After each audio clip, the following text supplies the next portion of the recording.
What up? Welcome to another episode of the Dealer Talk podcast. This is your host, Herb Anderson. Thank you so much for tuning in. We have an amazing guest, somebody that's been in the dealership doing the deal, who has, in a positive way, transcended the industry and has really used that as a springboard to achieve a lot of great things. So I'm very humbled to welcome to the show, the real Bradlea. What's up, sir? How are you, man? Hey, thank you for having me, man. I appreciate you. Dude, this is awesome, man. I'm super excited.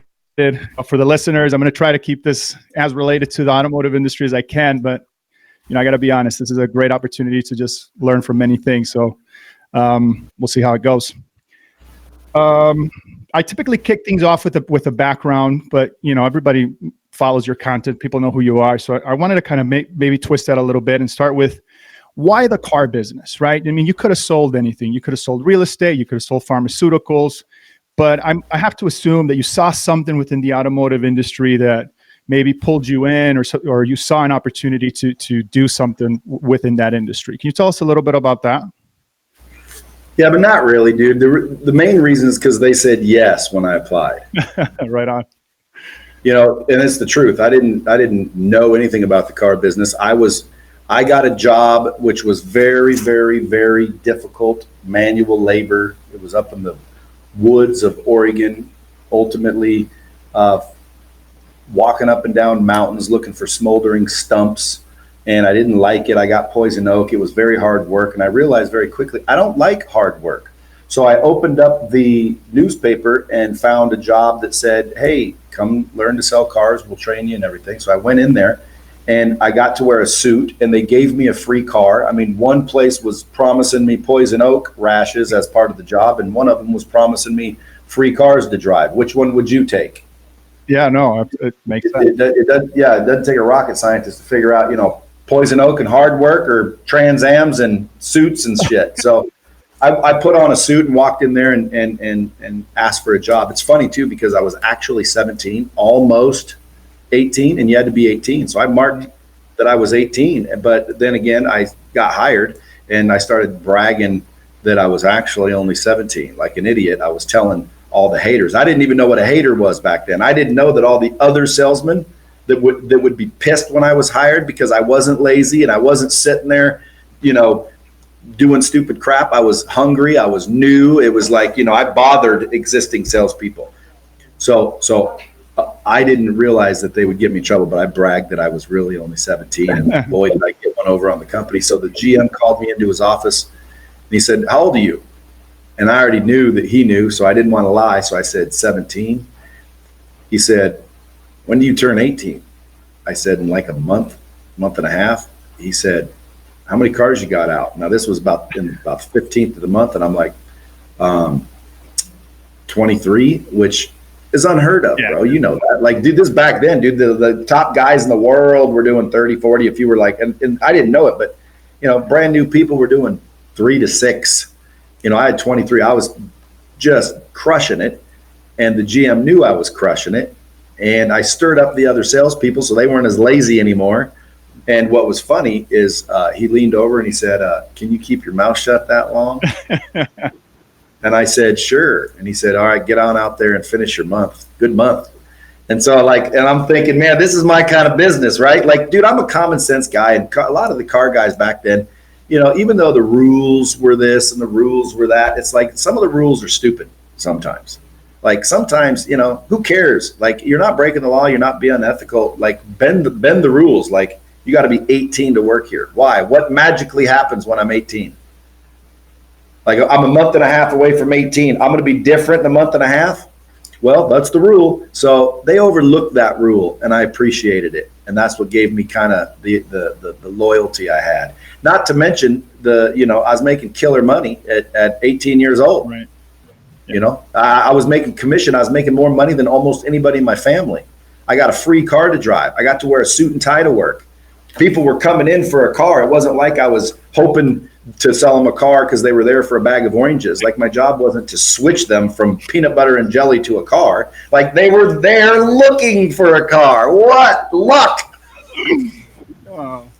That's awesome, man. So let's talk about that a little bit, because I've heard you talk about your mindset back then. And one of the things that I really liked about what you said is that you looked at it like your own business. Like you felt lucky that they had the inventory there and you had a desk and a place, to kind of conduct business. But your mindset was, this is my business, and you're going to kind of operate it in that way. No, I was 18. I didn't have that mindset. What was that? I was 18. I didn't have that mindset, dude. You're making me sound like a really intelligent 18-year-old, dude. I was a jack off. I was there for a car and easy money, and I couldn't wait to get out of there. And I didn't realize, hell, man, this is like my own business. They're paying the advertising. All I need is a pen. Like I've heard it all growing up in the business, like why you should appreciate the opportunity more, and it's legit. However, I wasn't thinking like that back then. No way. Okay. Well, but now, like, the Bradley of today, like, would you say that as somebody not just the car business, I think in sales in general, do you think it behooves us to look at that as an owner operator, like kind of take ownership of that role, like, hey, this is my business sort of a deal? Do you think that shift and how we look at it can help us sell more and just be more successful? Yeah, I mean, dude, I got to be honest, and a lot of the GMs listening, or if there's anybody listening, I don't even know how big this is or how small this is, or this could be worldwide, and I'm about to kill my whole name in the business. But listen, I believe dealers and GMs need to wake up a little bit. Okay, they've been making so much money for so long. It's pretty easy to make money in the car business. You got a license to print money, and we're not treating our employees very well. We're training people ineffectively. We're throwing them to the wolves. The turnover is ridiculous. The stereotype of a car salesman is not good. We got to tell the truth and wake up and realize, hey, we got some work to do. So what do? Well, let's start training our people effectively. And by the way, I don't blanket everybody. So there are great dealers out there, and then there's not so good dealers out there. I'm talking in general as an industry. Mm-hmm. Let's train our people better. Let's teach ethics and things that matter, to where not only are we building better and more successful and productive salespeople, but we're building better human beings. Like, listen, there's a lot of people in the car business that are good, strong, ethical people, and they get chewed up and spit out because they're not trained properly. Or the person that's training them is a dirtbag. Right. And the dealer doesn't even realize you got a dirtbag training your new people. You got a dirtbag telling them don't follow the policies. You got a shortcutter training your new salesman to do 5-liners as opposed to proper credit apps. But again, I haven't been in a dealership in probably 15 years, so I'm not going to claim to know what's going on at the latest and greatest. But I know that technology is different. And I know that if you're not teaching your individual salespeople how to build an individual brand, then you're not training them very well. You're not equipping them with today's knowledge. And a lot of dealerships are like that, dude. They farm it out to BDCs, and it's like, come on, dude, what happened to a salesman answering your phone call? Exactly.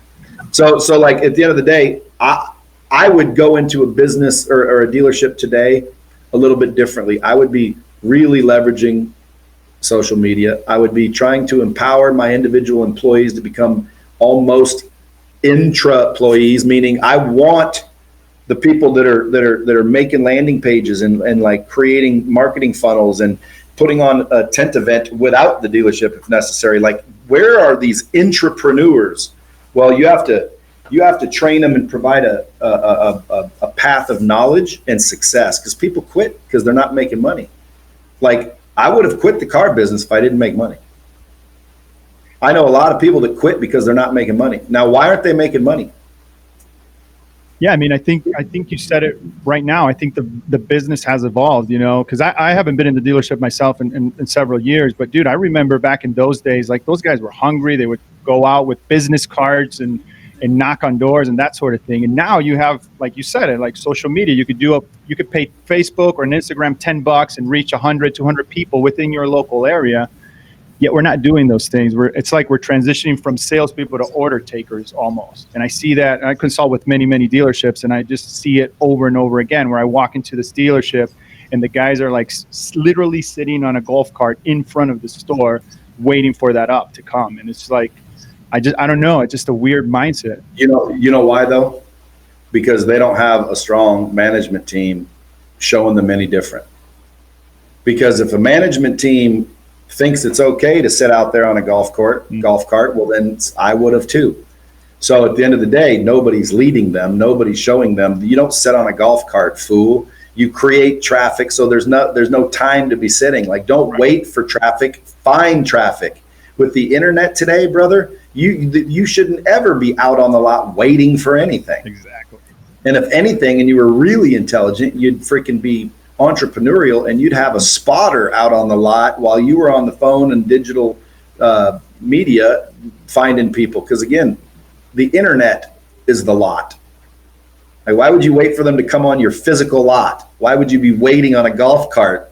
You think someone's going to fly in on a magic carpet or something? Not to mention there's 7 other people standing around. Now you're going to go all fight over the person. Now the person's going to feel stupid, not want to come back to your store. Like, dude, it's just backwards. And the car business as a whole needs to, I think, fix it. You know, why when you say you're a car salesman, do people be like, well, dude, car salesman, a good one, makes just as much as a doctor. Yeah, exactly. Yeah, so why well, they say because of the stereotype, and the stereotype is the plaid wearing, bullshitting, tell you anything sales guy, when in reality, folks, that they don't exist anymore. The internet is telling customers more of the product knowledge than the salesperson is. Yep. The salesperson's there to take a test drive and write it up, you know, and build relationships and ask for referrals and do stuff that, you know, normally wouldn't get done unless you had a human being involved. Because as soon as they don't need a human being involved, there won't be a human being involved. Yeah, dude. I love that. And one of the things that you said earlier about the leadership, I wanted to kind of touch on that, right? So when you were doing your deal, did you have a mentor, or did you seek that out? Because there's 2 ways. Somebody can typically take you under their wing if they see something in you, or maybe you put yourself on that path of, hey, you know, I want to learn from you, sort of a deal. How can we kind of collaborate? I mean, is that something that you did, or? Yeah, I mean, a blend of everything. Obviously, I paid attention. Okay, I was very observant. I'm very clever, and I notice things, and I can emulate quickly and easily people, accents, things like that. So I was paying attention. I was aware. I listened to people closing deals. I listened to customers. I wondered why they said no. I started to ask, why are you saying no? Then I developed a lease presentation called the Real Deal Lease Presentation. And that lease presentation would get almost anybody that was refusing to lease a car. And when no one wanted to lease a car, that was back when there was open-ended leases. So I could get people to convert to a lease so easily, which gave me more money, more gross, more ways to unbury them in their trade. I sold a lot of cars only because I could convert someone to a lease pretty easily. So I invented the Real Deal Lease Presentation and then started selling that to car dealerships. But what was your question? Shit, you're going to get me off on memory lane here. Like did you have a mentor? Did somebody take you under the wing? No. I learned the hard way. But again, I had mentors. I just didn't realize they were mentors. There were GMs coming up that were like cool, old school car guys. There was other salespeople that were cool, and I listened, and they, we role play and come up with funny things to say. I'd find funny things to say just by experimenting, just by being sharp-witted and clever.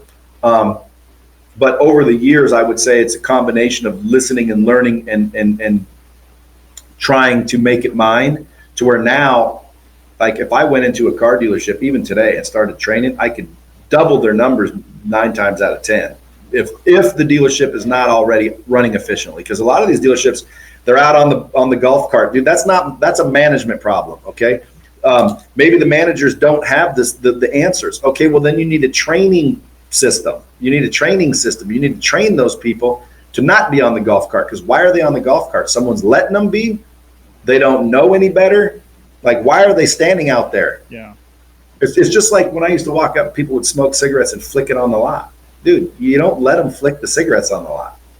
You don't let them stick their foot up on the wall, so now the wall's got that dirt on it. Right.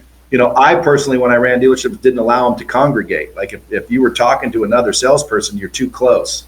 Like, go out there and get some numbers off the car. Go put a balloon on a couple cars, and you'll be out in the inventory. So when they walk in, whoever's there, whoever's closest, then there was dealerships with up systems where, you had to police yourselves, and that caused all kinds of problems. I've been on lots where, like, you're allowed to drag them by the tie in the back and fight.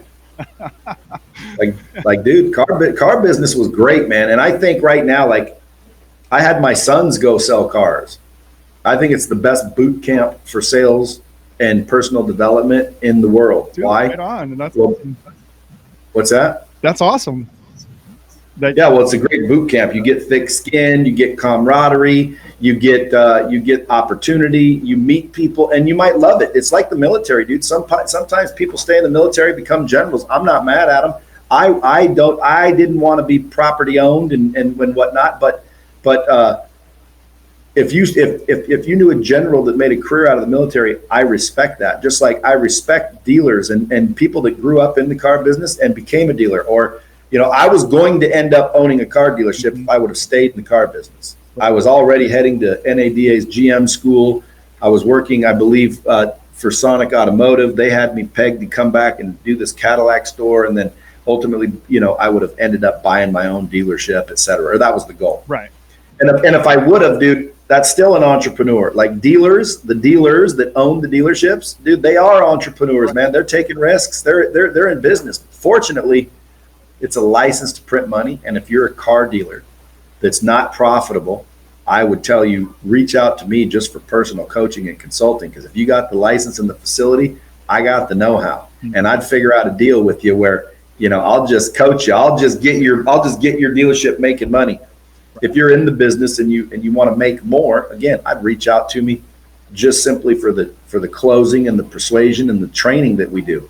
Or any of our clients. Grant Cardone has a lot of car dealerships. Joe Verdi, who you've heard of, obviously, if you're in the car business, he's on Lightspeed. So Grant Cardone, Joe Verdi, a lot of the big name trainers in that industry are on Lightspeed. So I would reach out and train your people with content and make sure that they realize they shouldn't be sitting on that golf cart. Or I'd train your management how to be managers. A lot of dealerships I was a manager at, dude, they didn't teach me any management skills. They didn't teach me any leadership skills. I could have got them sued a lot in the car business. We used to put signs on salesmen's back that were walking out to the customers. We joked around a lot. I'd put a sign on a salesman's back. I'd tap them on the back, say good job, and I'm really putting a sign on their back that says stupid shit. like I sent them out in the field of customers with a sign that said, like, I have a crooked boner, or I've got sand in my clam. And we would just sit there and laugh that this salesman doesn't know that he's got this sign on the back. And then we'd watch customers, and then some customers would get up and tell them and take it off. Then they'd read it, and it's oh my God, I can't believe you did that. So we were jokesters. I guarantee you, I put the dealers I worked for in massive liability and wasn't even aware of it. I didn't even realize it. One time we went up on the roof with a 5-gallon waste bucket filled with water, and we parked a car down below us. So we told the new kid to get the VIN number off the car. So the new kid was leaning over the windshield, reading the VIN number like this, and we dumped the bucket of water from the roof down onto his head, and it hit his head, and he was skinny to begin with, but the water hit his head with such force, it smashed his face into the windshield. Yeah. And he came up with blood on his nose and a broken tooth, and we did it, and we were laughing about it. But obviously, when he got hurt, it wasn't that funny. Yeah, no. But dude, we didn't get sued. We didn't. I don't know if that still goes on today, man. A little bit, but it obviously, there's a saying in the car business right now that HR kind of killed the fun out of the whole deal, because now obviously it's not like that. But yeah, but I don't agree with that. That's somebody blaming HR. Listen, HR just wants you to do it with ethics and integrity and compliance. If you can't be ethical and have integrity and not be a sleazeball and have fun, well then, dude, you got problems. Like, I can have fun at a car dealership without violating people. Right. Yeah, for sure. So you said something right now that I wanted to develop and kind of moving things along here, and it has to do with risk, right? So you were at a place. So just to kind of give you a little bit of my thought on this. So I feel like it's a lot easier to take a risk when you have nothing to lose. Like, and you've talked about this on your content. Like, if you're miserable at your job, then quitting your job should be the easiest thing to do, right? Because you hate it. Yeah, but dude, taking a risk with nothing to lose isn't a risk. Okay? Right. A risk means you might lose something. So you can't take a risk if you have nothing to lose. Exactly. You take a chance. Yeah. So for you were at that level where you were managing, you're making good money, you have, I don't want to say comfort, because the the automotive industry is so volatile, but you have some sort of security, right? You're building a name for yourself, and then you see this opportunity to kind of take that to the next level, which kind of springboarded into training that ultimate. And I don't know if Lightspeed was in your mind at that point in time, but I have to assume that it led you to where you are to a certain degree. How is that transition from being at that place where you have a lot to lose and then being like, okay, I'm ready for the next thing, and I'm just going to invest in myself or in the next thing? Well, I don't believe people, should necessarily rely on seeing an opportunity. I think they should be more focused on creating an opportunity, which I think is what I did. And I did it because ultimately I helped a lot guy in the back come up front and, end up being a kick-ass closer, making 12 grand a month based from his minimum wage before. And he was a cool dude. And I just sat on the desk and trained his ass. And I thought, man, that's cool. Like his wife seemed to be happier. His kids were more cheerful. And I just watched a little broke down Mexican. They were Mexican family, but they were literally always sulking and, not sulking, but just not proud. Okay. And they had no real pride. Like the kids came in with their heads down and they weren't having fun. And I'm like, why aren't their kids having fun? And they were very respectful and timid and shy. And the wife was always looking down and timid and shy. And he was always the hardest working individual in the whole company. Like, this dude would do anything for you. Nicest guy, ethics, integrity, do the right thing, all the crap you hear, right? Hard work. And he wasn't getting anywhere. Okay. He worked there several years, dude. He got nowhere with hard work and doing the right thing and ethics and integrity and, put your family first and put God first. He put God first, family first, came in, busted his ass for the organization. He was doing everything we're taught. Okay. And guess what? He was making minimum wage, zero, basically nothing. And I got to talking to him and noticed these things. And I'm like, man, let me show you how to sell cars, brother. Let me show you how to close deals. And I'll teach you how to do it, because I was able to grab people from Burger King and teach them how to sell. It was cars, it was art. I mean, I did RVs, I sold a lot of things over the years, but my point is I was really good at teaching people how to actually become an effective closer, a salesperson. And that's a different two things. A salesperson is not a closer, but ask me about that later if you want to know the difference. But ultimately, I changed his life, and it became so freaking good. It felt so good that I said, man, I want to start a training company and do this for more people. So I literally quit my job. I was probably doing $500,000, maybe $300,000-400,000. I don't remember. It was up and down, but I was making good money. But I was spending my money, right? I didn't invest in shit. I made 300 grand, spent 300 grand. I made 500 grand, spent 500 grand. I lived. But looking back, I was foolish. But when I quit, I didn't have any money. I paid my bills up, and I had about $35 and a half tank of gas. And I knew that $35 is going to fill up my tank, and I'm going to go out and knock on doors. And anytime I sold something, I'd live on that. And I just assumed that, like, if I can't get anybody to hire me to train their team, well, then I'm not very good, am I? Right. Yeah. Yeah. So I wasn't worried about closing a dealer to let me train their team, because, dude, I'll take over their whole dealership and freaking double it if I wanted to. So at the end of the day, it's like, hey, let me train your people. So people started allowing me to train their people. They were paying me $10,000 to show up. So I was like a Grant Cardone or Joe Verdi competitor originally. I was competing to train their business. Right. And so when they paid me $10,000, I'd show up. Sometimes they'd grind me to $5,000, but ultimately I would show up, which means I'm now in a hotel, I'm on the road, and I'm starting to train people. And I started with all this enthusiasm and excitement because, man, I really wanted to help people. That was going to be fun. So when I went out there and I realized, this isn't working. It didn't work the same, and I couldn't figure out why. And then I investigated it and came up with a revelation. To train somebody properly, you need 4 key ingredients: good content, repetition, practice, and accountability. I was delivering the good content, but I left. I didn't work there, so I had no ability to deliver repetition. No repetition. I had no ability to hold them accountable, and I wasn't there long enough to practice as often as was necessary to learn. So once I realized, man, I'm only delivering good content, that's the difference. See, when I worked at the company and I was producing these top people, I was there every day working 80 hours a day. I was doing the repetition manually. I was doing the accountability manually. 80 hours a week I was working, bro. But did you know it at that time that you were doing those? No, I didn't know. I didn't know why I could train people, and I didn't really break it down. I didn't realize that was the formula. I knew I could do it, but I didn't realize, oh, it's because I'm holding them accountable, and it's because I'm doing it with repetition. I didn't realize that. But when I went out on the road, I got good money for 3, 4, 5 months, and I was making a great, impact. But people weren't changing. Like when I left and I checked, hey, how's the store doing? Oh man, they're selling way more for about a week. And then it went right back down. Why? Because there was turnover and management wasn't even in the room, so they didn't know what I taught, and they couldn't keep teaching. They couldn't hold people accountable because they didn't know what they were supposed to be doing. Everyone had their own opinion. There was no consistency. So this manager thought you should do it this way. This manager thought you should do it this way. They're both equal. The politics were ridiculous. So now guess what? His team did it this way. This team did it this way. Nobody had consistency. It was just stupid. So ultimately, once I realized I'm not helping these people, I didn't want to take their money.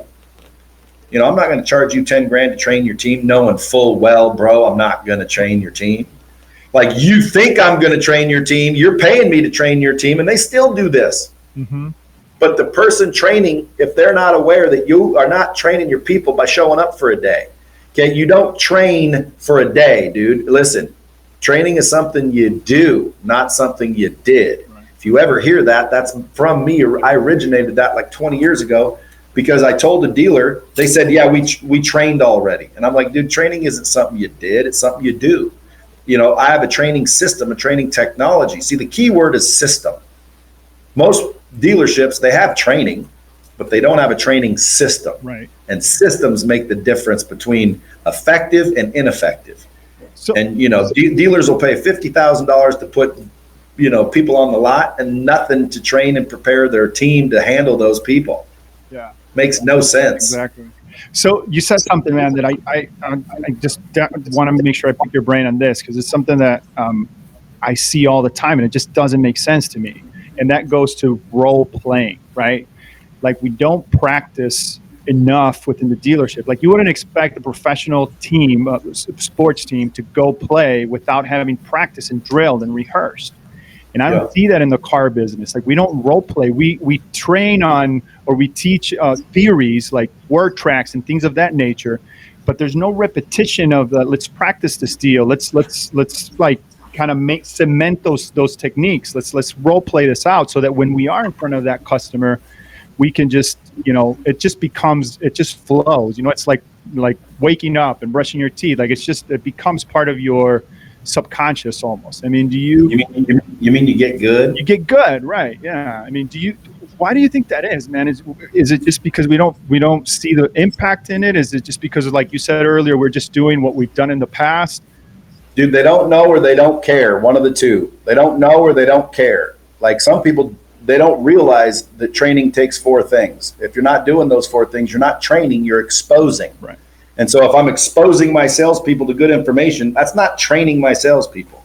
Okay, for $200, a dealership can get a Lightspeed program to completely train every salesperson, every sales manager, every title clerk, every body shop personnel, every service advisor for less than $200. To not have a training system in today's day and age is because you don't know or you don't care. And if you don't care, it's a management problem. It's not a training problem. You have to have people that care.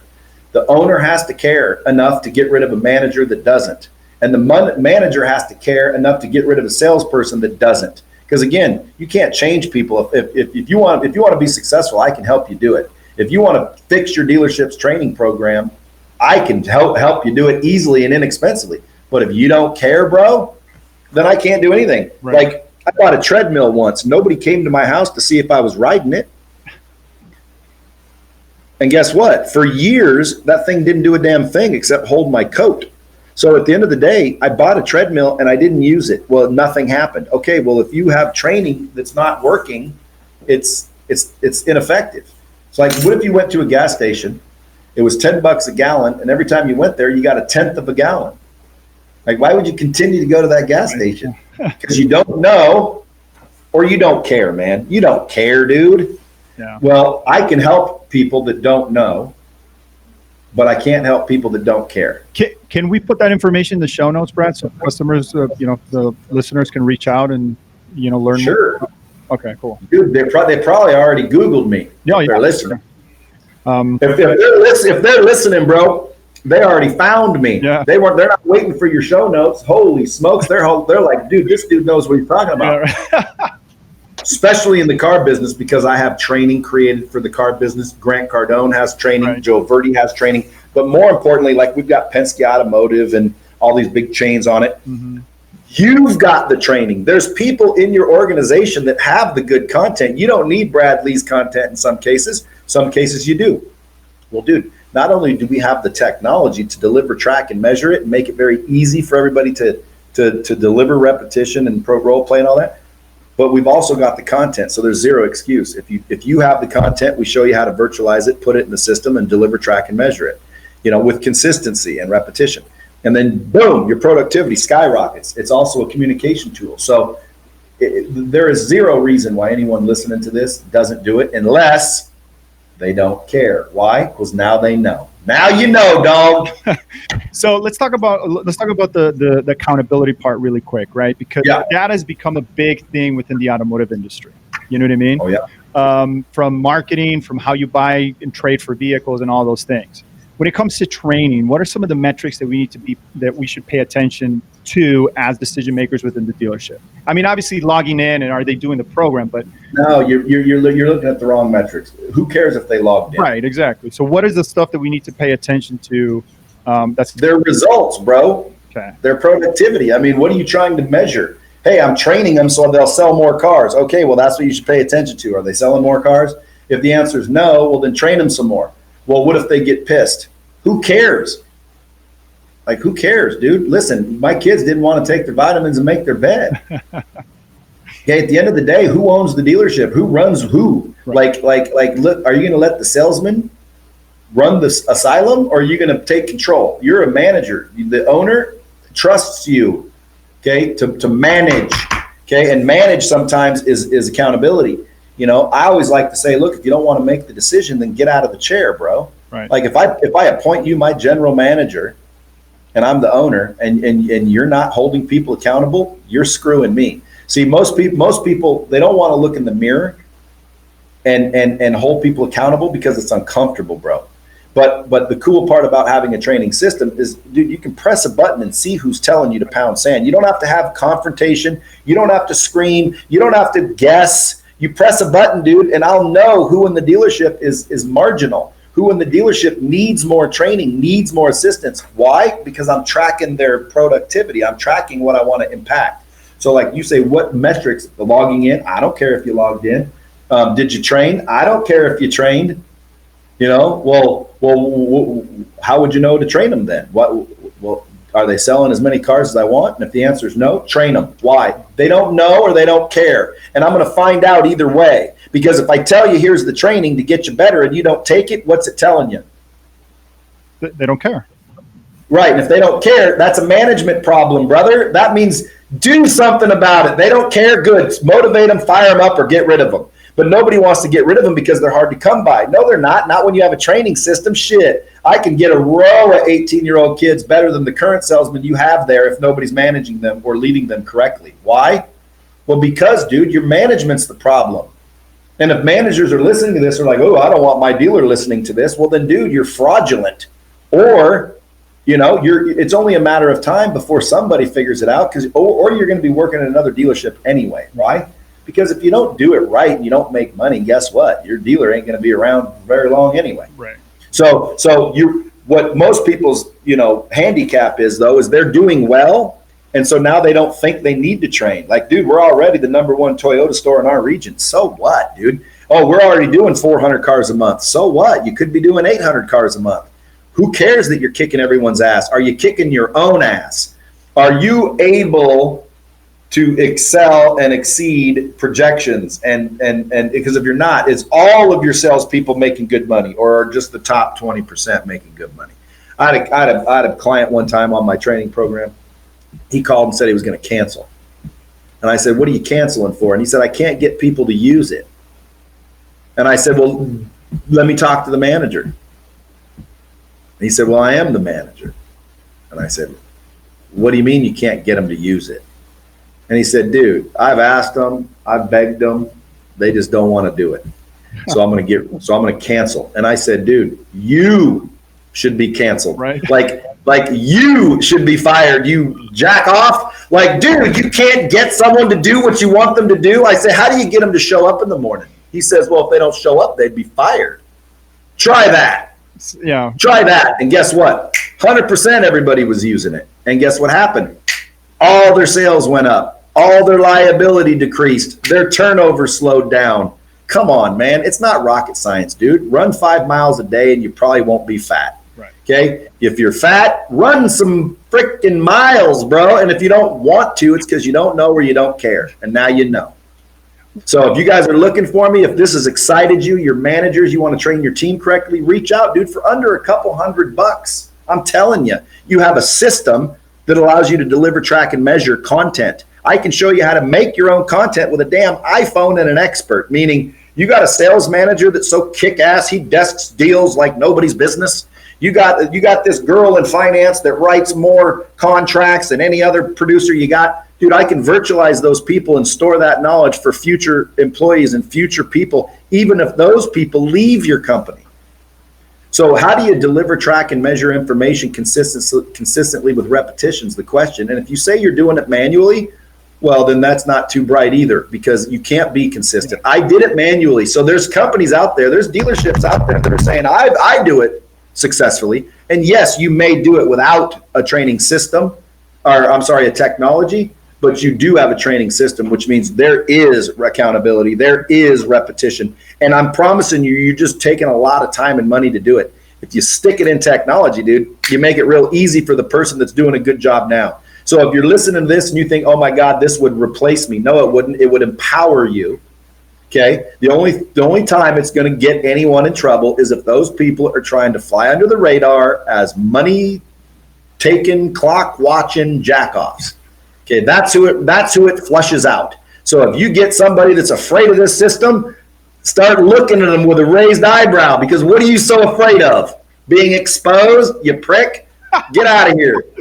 That's awesome, man. That's awesome. All right. That's why I said, dude, dealers are gonna love me or hate me. And let me tell you something.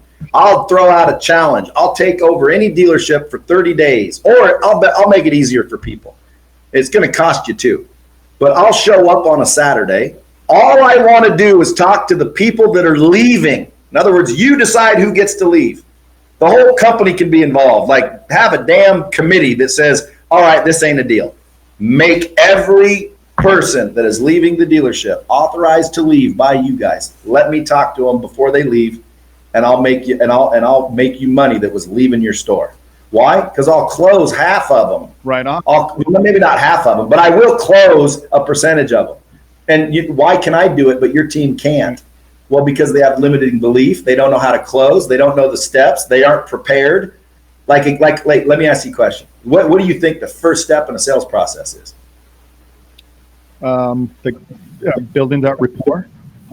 Okay, meet and greet, build the rapport, introductions. Everybody says that. All y'all say that. Oh, man. No, dude, it's not true. Okay, the first step is preparation, brother. The first step is your mindset. You want to go make relationships? Fix the one you have with yourself. Get prepared. Know your product. Know your industry. Know your programs. If you're a salesperson, you should know as much as the finance producers. You should know as much as the service writers. You should know everything you need to know. Now, if you don't, it's because you don't know or you don't care. Well, if you don't know, we can help you with that. Right. If you don't care, we can help you with that too. Right on, man. So we're getting close to that time, man. There is one question that I wanted to cover with you, just because of your social media presence, and like you said earlier, like I can only imagine how much more deadly you would be selling cars in the environment today with social media and all those things. Like you said, creating your own personal brand and things of that nature. How important is content in 2020? Do you think that we should be content creators in sales or in any industry? And if so, how do we, what's the value of quality of content? And let me just share a quick anecdote with you. So I've been doing this podcast for about 1.5 years. And every single season we grow, we pick up more and more of an audience. But it didn't start great. You know what I mean? Like now we're doing videos. This is our first session where everything's videoed. But it was a process, right? It was terrible and it's gotten better and better. But recently I talked to somebody that I really admire in the car business, and they were like, oh, well, the optics of your podcast are not really for us, or basically saying that it was not a good fit or whatever, which is fine. I mean, I get it. It's not for everybody. But you got to start somewhere, right? And I'm a believer. I'm a fan of Zig Ziglar, and one of the things that he says is that anything worth doing is worth doing poorly until you can do it well. So there has to be a starting point. And I know when it comes to building content, a lot of people are waiting for things to be perfect. But in your opinion, for somebody that's starting out, how important is it? Is it more important to just start and do, or is it wait until it's like perfect before you put it out there? Because digitally, when it's out there for good, right? So what are your thoughts on that? Well, again, I mean, obviously there's situations and exceptions to everything. However, I think the how is less important than the do. Meaning just do and you'll figure out how, okay? So, most people, they'll wait for the how to do and then they're screwed. So I'd say the how is not as important as the do. So I would just get on it, you'll figure it out, but seek information, right? Seek to improve. Outdo yesterday. I do the 5 factors. I talk about how to become unstoppable, mindset, health, money, investments, relationships, all that. But in this particular case, I would say the action is more important than the how. But you asked like 100 questions. That's why when people interview me and they ask a question, I interrupt a lot, because if I don't, I'll never give you the answer I was about to give you. So now you ask me something else. But earlier you said, should they create content? Well, see, dude, you're already creating content. If you're online and you make posts, you have content. Right. The question is it good or is it bad? The question is it relevant or is it irrelevant? And a lot of people, they're posting shit that they shouldn't be posting. And they're posting stuff that they think is good, but not necessarily to get a reaction or to get engagement or, to make a sale or to lead to anything. They don't know how to follow up. They don't know how to build a brand. They don't know how to leverage their reach, leverage the digital media. But the internet is massive, bro. There's a dealership in the small town outperforming dealerships in big towns, thanks to the internet. But guess what? That's the connection, man. Whoever's working that phone, getting them to drive way out there. Whoever's, saying, hey, I'll deliver that to you. Don't worry about it. The customer service, all of it comes into play. Do your people know how to take care of customers? Do your people know how to properly ask for referrals? Do your people know how to take care of things? Let me ask you a question. If I always used to do this to a dealer. Listen, if you sent your mom down to your dealership, who would you want them to talk to? And they always have somebody. They always name somebody. Right. And I'd say, wouldn't it be great if the answer was it doesn't matter? Yeah. Wouldn't it be great if it doesn't matter who they talk to? Anybody down there is going to take the best care of you. Okay, well, they don't have that confidence because it's difficult to get that kind of result until now. You can leverage technology. I have a saying, it's at the bottom of my company emails or my email account. It says, there's going to be 2 kinds of companies in the future. Those who make technology and those who use it. So are you making it? And if the answer is no, well, then you better be using it, because you will not be around unless you make it or you use it. Say, leverage technology. You don't have to train manually. You don't have to market manually. You don't have to advertise manually. I mean, imagine the newspaper. There's dealers still advertising in the newspaper. You know why? Because there's still people coming in from the newspaper.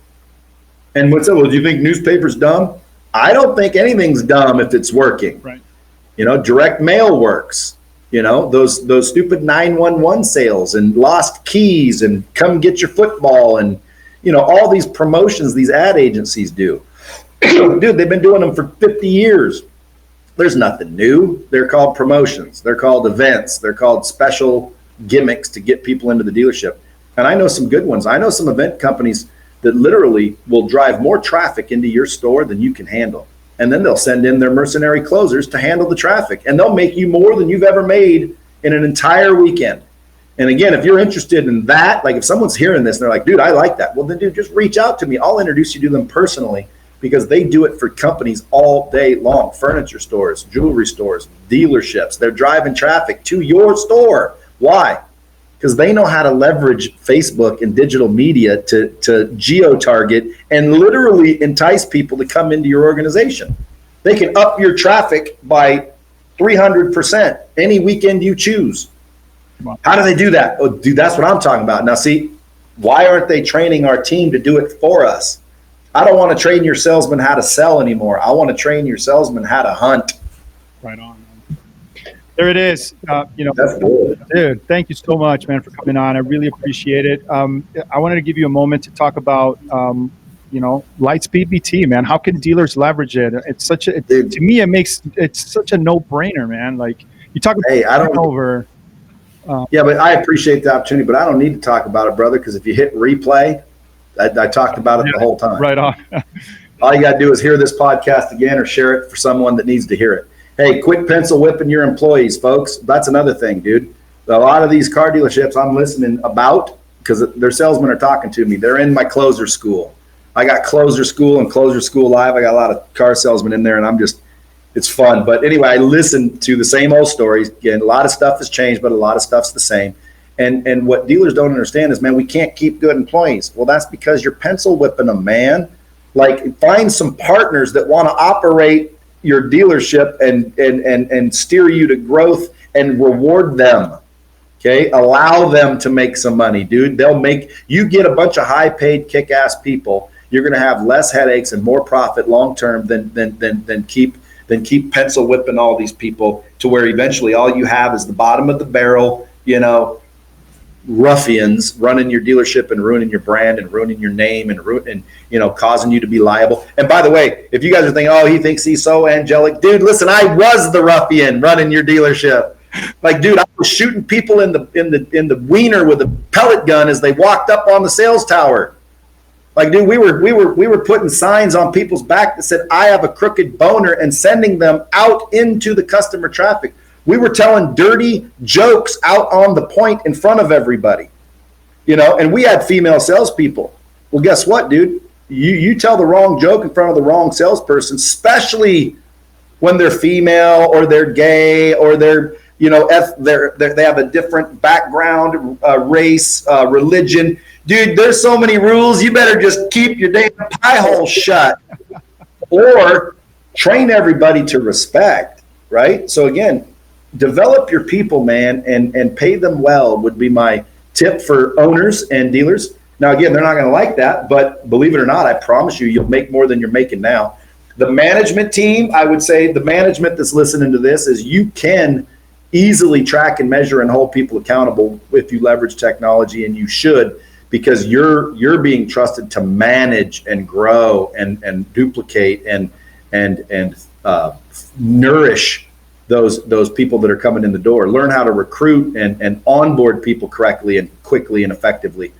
And then for the salespeople coming in, or the front line, because again, service advisors are salespeople. Right. The service directors like the GSM, the GM. I don't know. Everybody here listening knows how a dealership runs, but at the end of the day, the front line, the service providers, the finance writers, and the salespeople. I don't know if you're line or closer, but those people.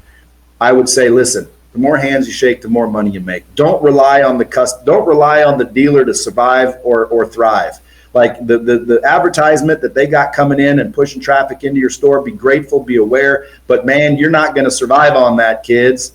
Understand that you have to shake more hands to make more money. You have to go out and hunt. You have to learn and execute on unbelievable ways to get your name in the marketplace. And when you do, okay, the dealer becomes irrelevant. Meaning, I know people right now that any dealership in the country would hire and bend over backwards and give them special days off. Why? Because they can sell 300 cars by themselves. They come in there with 2 or 3 assistants. They're business people that will operate in your dealership. And dude, how would you like to do that? How would you like to evolve there? Because again, the sales person's reputation is only bad if you believe it's bad. I do not. Like when my daughters grow up, I want them to marry salespeople. Why? So I know that they're going to be all right. Right on. Like doctors, dude. Doctors like everybody wants their daughter and their kids to grow up and marry a doctor and become doctors and become lawyers. I want my daughter to become a doctor and a lawyer. Why do we want that? Because we think that's what people respect. That's what's prestigious. That's what we're supposed to do. But would you want your kid to grow up to be a doctor if doctors were like frowned upon? What if you went to a doctor and all they ever did was tried to touch you in your potty spot? Well, then nobody would say doctors, right? Right. We respect doctors. So how come nobody says salespeople? Because we don't respect salespeople. Why? Why does society look down upon sales? It's the highest paid profession in the world. You don't have to be unethical. You have to be good. You have to be skilled. You have to be freaking omnipresent. And with the internet, brother, we're connected to the whole world. Totally. You're not making enough money? It's your fault. Go look in the mirror. That's who's responsible. Come on, man. That's the best I got for you right now. There it is. Great way to end things, man. Dude, thank you so much for coming on. I really, really appreciate it. It's a really, really good session. Lots of insights. You know, what can I say, man? Thank you. The Real Bradley, everybody. Thanks for tuning in. If you haven't done so, please make sure to share this podcast, share this episode with anybody that can benefit from this information so that they can take it back to the dealership and implement in their day-to-day. It's all tag your bosses. There you go. Thanks for tuning in, everybody. And as usual, we'll talk later.